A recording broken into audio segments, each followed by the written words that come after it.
Growing up, it was just me and Mom. Dad left when I was really young, so he's just a faded memory. Mom worked really hard, juggling multiple jobs to keep us going and make sure I could do well in school. Because of her sacrifices, I got a scholarship that paid for college, so I didn't have to deal with the huge debt many people have these days. I studied business management, driven by a mix of ambition and fear of being as poor as we were when I was a kid. After graduating, I moved to the city. It was tough at first, living in a tiny apartment and eating cheap noodles more often than I'd like to admit. But I landed a job at a big company, starting as a junior and quickly moving up the ranks. A few years later, I wasn't just working there, I was running a whole department. It was more than a job to me, it was my domain. I made sure everyone on my team knew they were valued. During training sessions, I tell the newbies, lead with respect. Treat this job like you own it, and soon you'll be leading the team. The team was great, full of good people. When I got promoted to department head, we all went to a local bar to celebrate. It wasn't a fancy place, just a cozy spot with cold beer and lots of laughs. Here's to Maud, the boss lady. Simon, one of my oldest colleagues, raised his glass. Everyone joined in, clinking their glasses together. Thanks, guys, we're all in this together. Here's to kicking more ass and taking names, I shouted, and the team cheered back. That night, amidst all the celebration, I noticed a guy named Austin. He saw me looking and walked over with a confident grin. Couldn't help but notice the celebration. What's the occasion? He asked, leaning against the bar. Just a little career boost, I replied with a smile. I'm the new head of my department now, I said, trying not to sound too boastful. That's impressive. Must be a tough job, he replied, nodding appreciatively. I'm Austin, by the way. Maud. Nice to meet you, Austin. We started talking more seriously than I had planned. It turned out Austin was a financier and knew his way around numbers, just like I knew my way around project plans. Over the next 5 months, our casual dates turned into weekends together. Before long, I was spending more time at his place than my own. He had an amazing apartment with high ceilings, a view that made you want to show it off, and a warmth that my dingy rental couldn't match. One evening, as we looked at the city lights from his balcony, Austin turned to me with a serious look on his usually playful face. He took my hands, and I could feel his nervous energy. Maud, these past months with you have been the best of my life. I know this might seem fast, but when you just know, right? He started, his voice a mix of certainty and hope. I nodded, the cityscape blurring as my heart raced. He pulled out a small box from his jacket and opened it to reveal a ring that sparkled in the light. Will you marry me, Maud? Yes, Austin, absolutely yes, I managed, my voice thick with emotion. And just like that, I was engaged to a man who truly saw me and loved all the parts of me, even the tough ones. The day I was supposed to meet Austin's parents, my stomach was in knots. As Austin drove us up to a sprawling mansion with a driveway longer than my entire apartment block, I realized they were more than well off, they were rich. Stepping out of the car, I felt the weight of the place. The house looked like something out of an old British movie, all brick and ivy with gargoyles staring down like they knew I didn't belong. Austin squeezed my hand as we walked up to the huge oak doors. You'll be fine, Maud, he whispered, but his voice sounded like he was trying to convince himself too. The door swung open, and there stood Mr. and Mrs. Michael. His suit probably cost more than my rent, and her dress was something you'd see in a magazine. The foyer was massive, with a sparkling chandelier overhead. The walls were lined with portraits of stern-looking people with titles like Sir and Lady. Maud, lovely to finally meet you, Mrs. Michael said. I'm Maxime, and this is my wife, Sydney, Mr. Michael said, his voice smooth but cool with a hint of a practiced English accent. Mrs. Michael gave me a smile that didn't reach her eyes. Pleased to meet you both, I managed, trying to keep my voice steady as we moved into the dining room. Austin whispered quick tips about which fork to use, but his words were a jumble in my head. Dinner was served, and it felt like sitting in a freezer. The air was so cold with judgment. Mr. Michael pointed to a portrait of a stern-looking man with a thick beard. "That's Sir Daniel Michael, a direct ancestor from Canada. He came over in the 1500s to establish our family here," he said proudly. "Really impressive," I said, trying to sound enthusiastic, but it was hard to eat when I felt like every move was being critiqued. I reached for what I thought was the salad fork, but the silence that followed told me I'd messed up. I glanced at Austin for help, but before he could whisper anything, Mrs. Michael's voice cut through. "Perhaps things are done differently where you come from, dear," she said, each word sharp and precise. "Sorry, still getting the hang of all this," I mumbled, my cheeks burning hot. Austin tried to smooth things over by jumping into a story about us, but his parents were more interested in watching me struggle with the dessert spoon next. I felt smaller with each course, their stares heavy on my shoulders. After the icy dinner, we all shuffled into the Michaels' expansive living room. The plush carpets and heavy curtains made the room feel even more suffocating than the dining hall. I sunk into one of the ornate chairs, feeling like I was an exhibit in a museum about commoners. Mrs. Michael, perched elegantly on the edge of her seat, leaned forward. "Maud, dear, tell us more about your family. Your upbringing must have been quite different from ours," she said. I hesitated, feeling Austin's tense gaze on me. "Well, it was mostly just me and my mom. My dad left when I was really young, and I don't remember him much. Mom did everything to raise me on her own. She's a nurse." The room fell silent. Mrs. Michael stood abruptly, her chair scraping against the wood floor like a scream. "This is unacceptable," she declared, her voice resonating with disgust. "We are descendants of an ancient English lineage. We have standards, traditions. I cannot and will not allow my only son to marry someone without pedigree or knowledge of her own lineage." Mr. Michael, who had been silently observing, finally spoke. His words were calculated, each one heavy with meaning. "It's essential for us that our family ties are strong and well documented. Maud, can you even name your great-grandparents?" I felt my face heat up with embarrassment.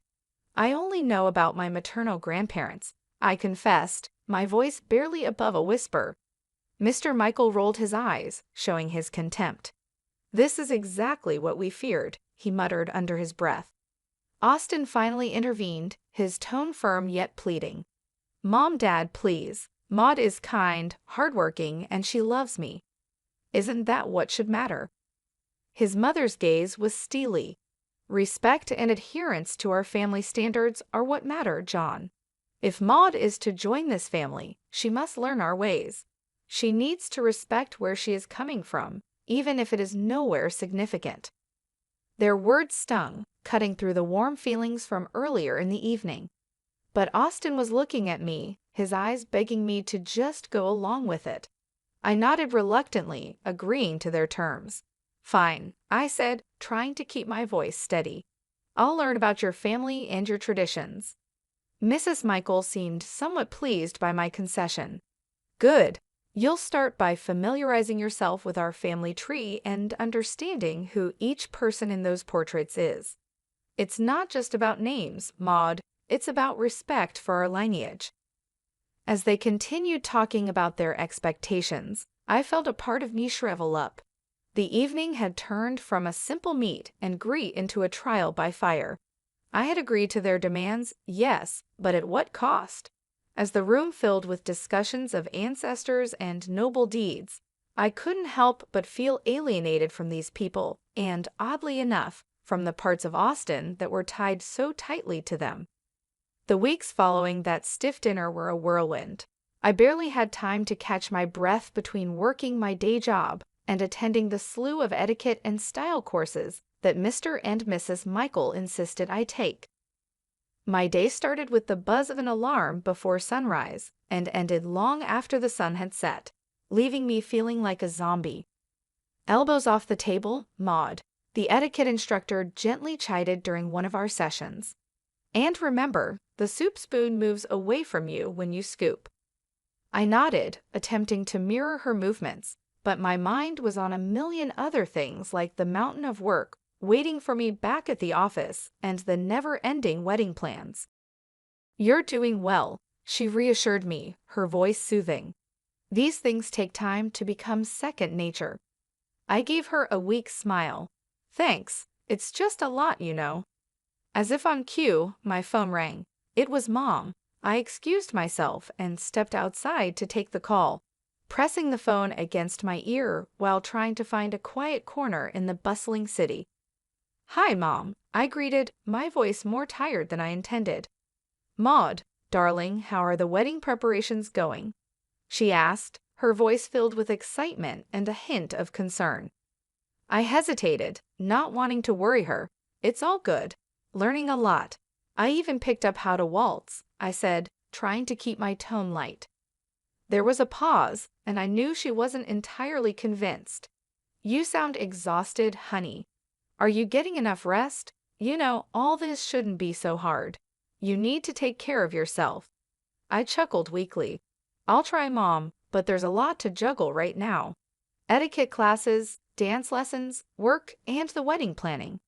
Just remember what's important, Maud. It's you and Austin at the end of the day, not all these rules and lessons." Her words were comforting, but as soon as we hung up, the weight of reality settled back on my shoulders. I was caught in a tug-of-war between pleasing Austin's parents and maintaining my sanity. Every day felt like a marathon with no finish line in sight. Back inside, I resumed my training. The instructor's voice was a droning background noise as I practiced the proper way to hold a wine glass, pinch the stem, not the bowl, apparently. In the rare moments of downtime, I'd find myself staring at the ceiling, wondering if all this was worth it: the constant scrutiny, the endless classes, the cold looks from Mr. and Mrs. Michael whenever I slipped up, which was more often than I liked to admit. One evening, as I was about to drift off to sleep, my phone buzzed. It was Austin, his text lighting up the screen. "How was your day? Miss you." I stared at the message, my fingers hovering over the keyboard. I wanted to tell him everything, to pour out my frustrations and fears, but I held back. Instead, I typed a simple, "Miss you too. Long day but all good." As I set the phone down, the silence of my apartment felt overwhelming. Was this how it was going to be? Pushing through the exhaustion, smiling through the stress, all for the sake of fitting into a world that seemed increasingly alien to me. The big day had finally arrived. The venue was a flurry of flowers, fancy dresses, and the faces of the city's high society milling about. My stomach was in knots as I tried to keep calm.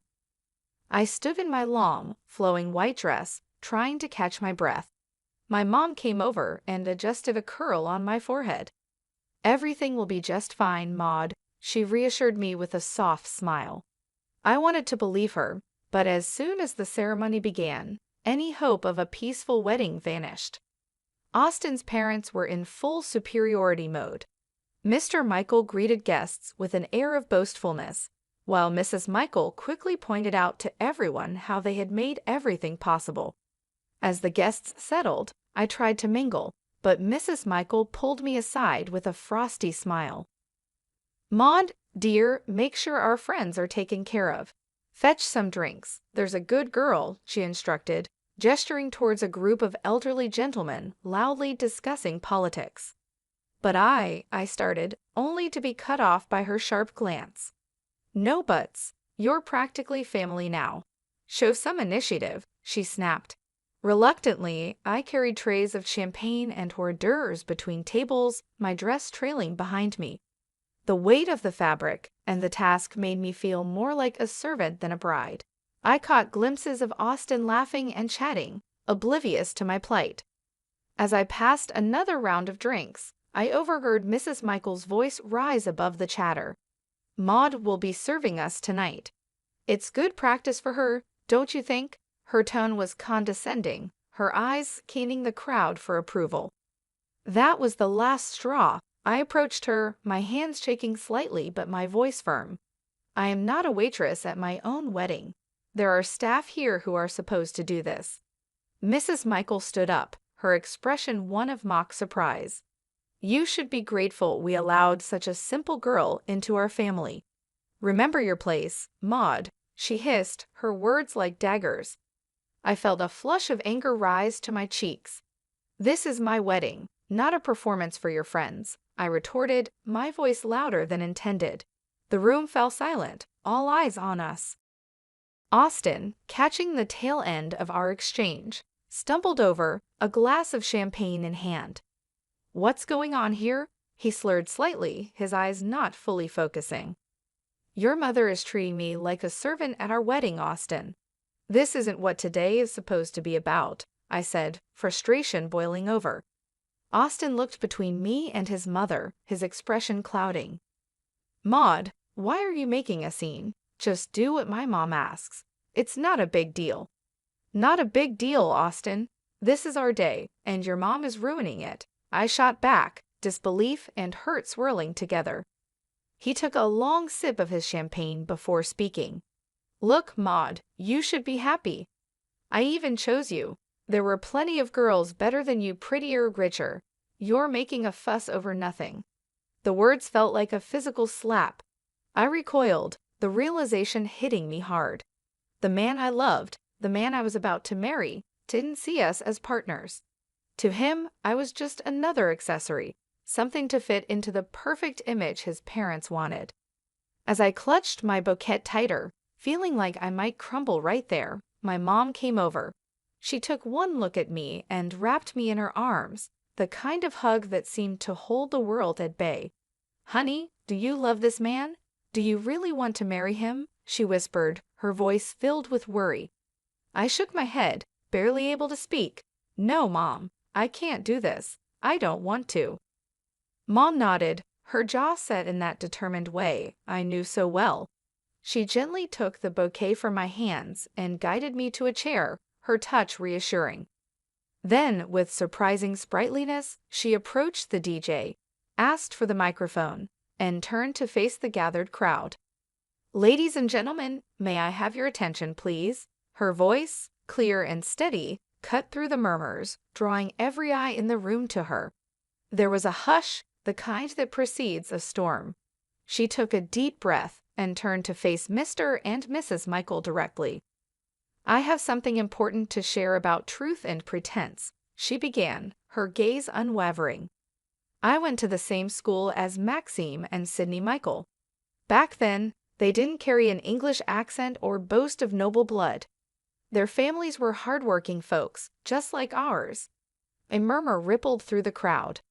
Maxime's father was a mechanic, and Sydney's mother served tables at the local diner. She paused, letting the words sink in. The portraits, the accents, the surname, they bought them all to craft a past that would hide where they really came from. The room erupted into whispers, guests turning to stare at the Michaels, their faces a mix of shock and disbelief. Mrs. Michael stood up, her face red, the facade of aristocracy melting away. That's preposterous. But my mom wasn't finished. To think that you would stand on these fabrications and look down upon my daughter, judge her worthiness based on a lie. Maud is worth 1,000 of your false titles. She is real, something you've long forgotten how to be. The guests were now openly murmuring, their looks of fascination turning to disdain as they gazed at the Michaels. Mr. Michael tried to speak, his accent slipping into something less refined and more desperate. We did what we thought was best. For whom? My mom cut him off, her voice fierce. For your son? For society? Or just for your own shallow pride? The confrontation had drawn everyone's attention, and now the room was buzzing, the atmosphere charged with tension and revelations. The Michaels seemed to shrink, their grandeur dissolving into the air, leaving nothing but the stark, plain truth of their origins. Austin's face twisted with a mix of shock and anger. He stormed up to me, his voice barely a hiss as he leaned close. You've ruined everything, Maud. You've disgraced my family, And now you're questioning if I want to marry you after this spectacle." His words stung, but before I could respond, he grabbed my arm, pulling me slightly closer. "I'll teach you how to be a good wife, one who knows her place and obeys." His threat hung in the air, heavy and chilling. I pulled my arm back with all my might, stepping away from him. The room was dead silent now, everyone's eyes on us. This was the man I had intended to marry. This was the family I was about to join. No, this couldn't be my life. I took a deep breath, my mother's earlier strength flowing through me. "There will be no wedding," I announced loudly, making sure every guest heard. I regret that I ever considered marrying someone who truly matches the arrogance and deceit of his parents. Murmurs filled the room, some of shock, others of support. Austin stood there, mouth agape, as if trying to catch the words and stuff them back into my mouth. My mother came to my side, her presence a comforting shield against the chaos. Together, we walked through the crowd, our heads held high. In the weeks that followed, news of the Michaels' disgrace spread through the city. Their fabricated lineage and high society standing crumbled like a house of cards in a breeze. People who once revered them now crossed the street to avoid their shame. They sold their mansion and moved away, seeking a fresh start where their past wouldn't haunt them. As for Austin, I realized I was free from a life of lies and manipulation. I began to find myself again, living a life where I didn't have to pretend or fit into someone else's mold. My mom and I grew closer, and I discovered that real happiness comes from being true to yourself. I heard bits and pieces, rumors of Austin's downward spiral, of nights spent at bars trying to drink away the scandal. I didn't know if they were true, and frankly, I didn't care. He had shown his true colors, and they were too dark and twisted for me to ever want to look back. "Thank you, Mom," I said to her one evening as we sat in our modest living room, a stark contrast to the opulent falsity I had almost married into. "For everything, for being there, for standing up for me, for helping me see the truth before it was too late." She took my hand, squeezing it gently. "I'll always be here, Maud. You're my daughter, and I raised you to be strong and true. No man, no family can ever make you less than what you are." We sat there, the TV chattering in the background, a normalcy that felt refreshing. I had lost a fiancé but gained back my life, my self-respect, and more importantly, my future. After the whole wedding debacle, going back to work felt like walking into a sanctuary. My colleagues who had heard about the chaos were nothing short of supportive. "Maud, you dodged a bullet, girl," Simon said as soon as I walked into the office. He was leaning against my desk, a steaming cup of coffee in his hand, which he handed to me as a peace offering or maybe a welcome back gift. "Thanks, Simon. Feels good to be back," I replied, taking the coffee and savoring the familiar bitter warmth. And yeah, that bullet was more like a cannonball. "Anyone who makes you serve guests at your own wedding is no husband material. You deserve way better, hun," Sabrina chimed in from her cubicle across the way. I smiled, grateful for the camaraderie. "I think so too. It's nice to be back where I'm appreciated for what I do, not for the family I might have married into." As the days turned into weeks, the support from my team didn't waver. It was during this healing time that I met Andrew. He was a friend of a friend, nothing fancy about his background, just a genuine guy with a quick smile and an easygoing attitude that was infectious. We met at a small get-together, just a few friends hanging out on a Saturday afternoon. He was there, laughing at something silly when I walked in. "Hey, you must be Maud," he said, standing up to greet me. "I've heard a lot about you. All good things, I promise." "Thanks, Andrew. I hope they didn't embellish too much," I replied, trying to match his easy demeanor. We hit it off instantly. His family was the polar opposite of the Michaels. The first time I met Andrew's parents, and they welcomed me with warm hugs and genuine smiles. "Maud, we're just glad Andrew found someone who makes him so happy," his mom said, pulling me into a hug as soon as I stepped through their front door. It was refreshing, the simplicity of it all. No pretenses, no demands, just mutual respect and acceptance. Andrew and I weren't rushing anything. We were taking our time getting to know each other beyond the surface level. We enjoyed long walks, quiet dinners, and endless conversations about our dreams and goals. I found myself relaxing in his company, appreciating the normalcy and ease that marked our growing relationship. It was a stark contrast to the pressure and expectations I had faced with Austin and his family. Back at work, things were also looking up. My colleagues continued to be supportive, and the office felt like a second home. One day, my boss called me into his office. "Maud, I just want to say we've all noticed how you've handled everything. It's not been easy, but you've managed to keep your performance top-notch." I nodded, unsure where this was leading. "We think it's time for another promotion. You've proven you can handle just about anything, and your leadership has never wavered." Leaving his office, I felt a surge of pride. With a new relationship developing, a career on the rise, and the respect of those I cared about, I was finally in a place where I felt I belonged. It was a complete turnaround from the chaos and heartbreak I had experienced with Austin and his family. Andrew's family continued to welcome me with open arms. Every visit to their home was filled with laughter and warmth. His parents would share stories from Andrew's childhood, and we would all sit around the kitchen table, enjoying simple, hearty meals. I felt like I was part of their family, and the feeling was mutual. They appreciated me for who I was, not for some image or status. At work, I took on new challenges and responsibilities with confidence. My team respected my leadership, and we achieved our goals together. The promotion brought new opportunities, and I embraced them, knowing that I had the support of my colleagues and superiors.